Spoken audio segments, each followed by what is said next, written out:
Welcome to lesson number 1 in the classroom YGO. It's going to be my Maliss deck profile from this weekend. I love playing the Maliss deck. It's my favorite deck to play at the moment, and I wouldn't have it any other way. However, the deck does have some issues.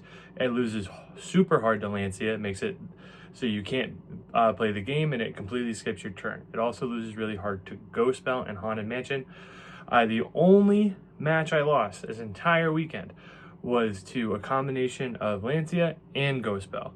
I went 6-1 on the weekend. I ended up winning a really cool Bluetooth speaker from Prowess Gaming, and then I ended up getting 3rd place over at Guiltleaf Games in Norwich, Connecticut. So let's get right into that deck profile so I can show you guys the spice that I'm cooking up in this deck. All right, so the deck really isn't that spicy. It's just a really solid Sky Striker Maliss deck that plays the cards that I feel like that Maliss needs at the moment to be successful in the current metagame. So first off, we're playing 3 copies of Maliss Dormouse. It is the best starter in the deck. Obviously, you have to play 3. The Maliss names get you the best value that you can get in terms of link climbing at the moment, and I love playing link climbing combo decks, so that's why I'm playing this deck right here. Next, we're playing 3 White Rabbit. Then we're playing only 2 Chessy Cat. The reason why we're playing 2 Chessy Cat is because I wanted to cut down a little bit on the Maliss names and the Allure of Darkness to fit in more non-engine, particularly fit in Dimension Shifter, because I thought Dimension Shifter is crazy right now, dealing with cards like the Fiendsmith and dealing with, no, it's really just the Fiendsmith. Fiendsmith is a problem. Now, finally, in terms of the monsters in terms of our engine, we have Dotscaper. Dotscaper is a requirement in the deck. It's just too good not to play. It strengthens your combos. It gets you more bodies. Normally, I side it out going second, but I always keep it in going first. Next, we play the mandatory 3 Field Spell and 1 Terraforming. Obviously, you got to max out on your starters. This is also the best extender in the deck.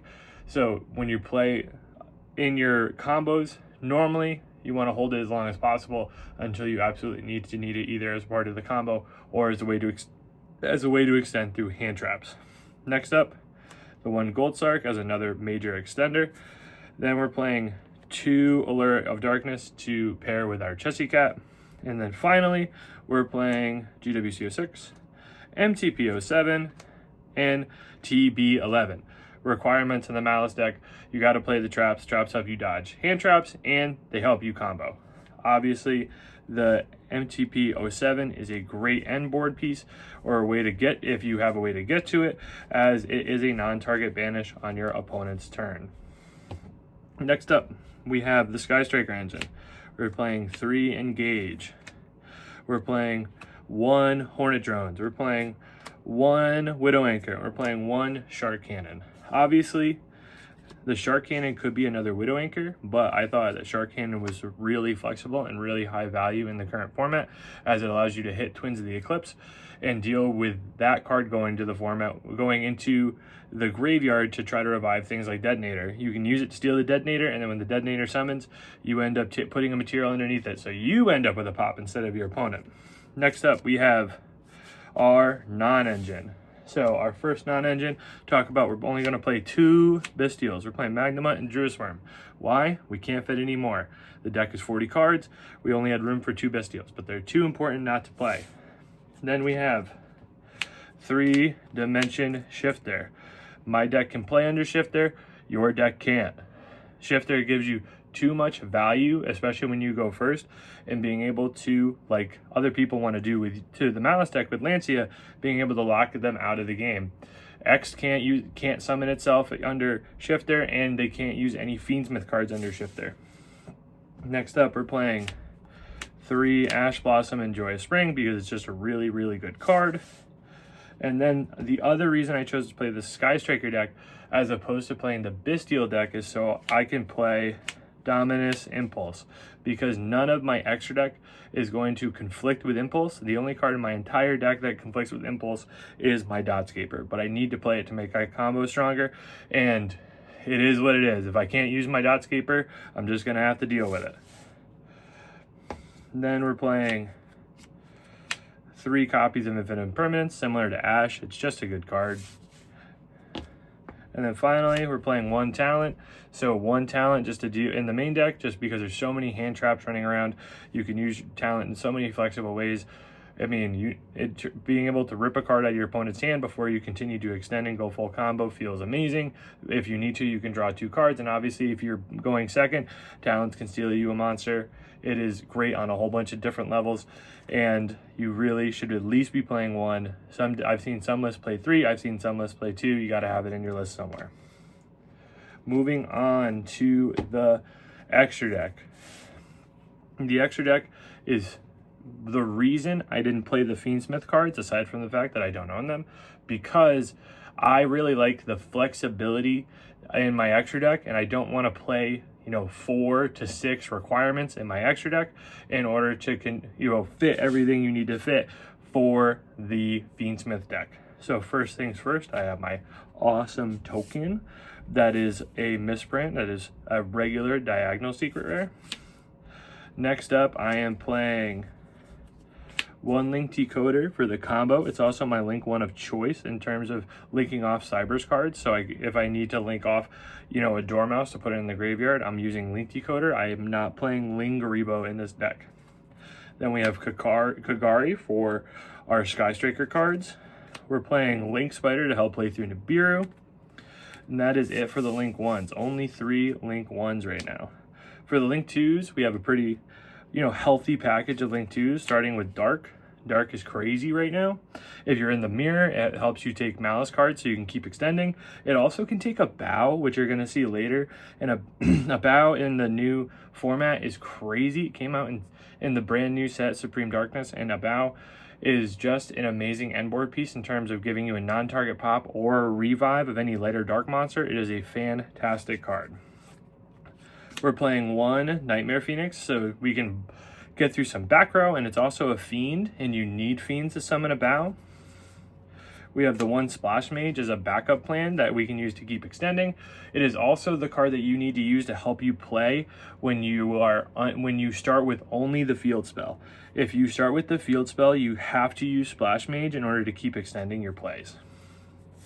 Then we're playing SP because SP is really, really good. It's an extender in this deck. It's an end board piece. It is a fantastic card. Then we're playing the IP just for a Bow combos because a Bow can revive the IP on your opponent's turn. And it also is just in case you get Lanciad, you can set up an IP and then you can IP into SP on your opponent's turn. I believe. Oh, and then finally, we have Haggard Lizardos. It's part of the combo. It's one of the best TCG exclusive cards we've gotten in a long time, in my opinion, just because it lets me continue in combo for Maliss. It banishes for cost. It lets me trigger my Maliss cards for cost. That's crazy. Next up, we're moving on to the Link 3s.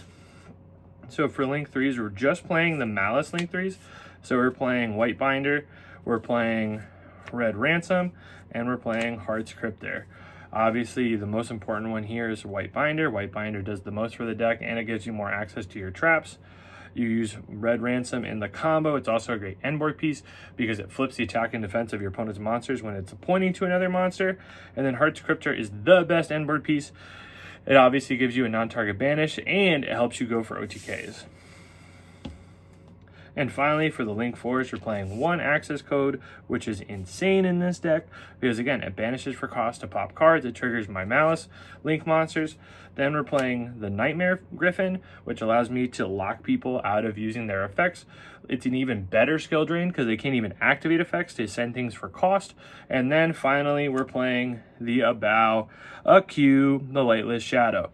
So if you don't know what she does, she is a monster reborn for a lighter dark monster. So if you out my SP, I can get it back.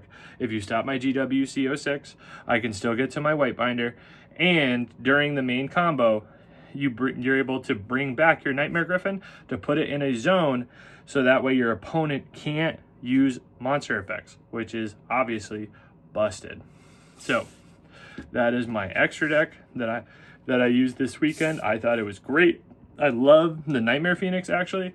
I've been missing the Nightmare Phoenix from my Maliss deck, and it came in so clutch because when I ended up going into a match against Voiceless Voice. They set up there can only be one on the field, trying to stop me from using my Cyburst monsters. And I Nightmare Phoenix and popped there only can be one, so I could keep comboing and absolutely destroy that board. To be fair, it was pretty weak to begin with. It was really just there can only be one and nothing else. And finally, we're moving on to the side deck. Side deck is pretty standard, in my opinion, for the Sky Striker list. We're playing 3 Molcharmi-Foros. We're playing 3 Triple Tactics Thrust. We're playing 3 Ultimate Slayer with the 1 Mirror Logic Aggregator. So when you go second into a Ryziel deck, you side out your Dark because your Dark has no targets, and you put in the Aggregator along with the Ultimate Slayer so you can use it to out Detonator without Twins of Eclipse triggering to bring it back. Then you're playing 1 Call by the Grave to help you deal with Lancia. You're playing 1 Heartbeast Feather Duster just in case you end up with a deck with some back row. And then you're playing 2 Lancia for the mirror and 1 Artifact Sanctum to set off Thrust. So that is my Sky Striker deck profile that I played this weekend to go 6-1. Thanks for watching the video. If you have any questions, make sure to leave a comment in the comment section below. Please make sure to like, comment, and subscribe, and I'll see you guys at our next lesson.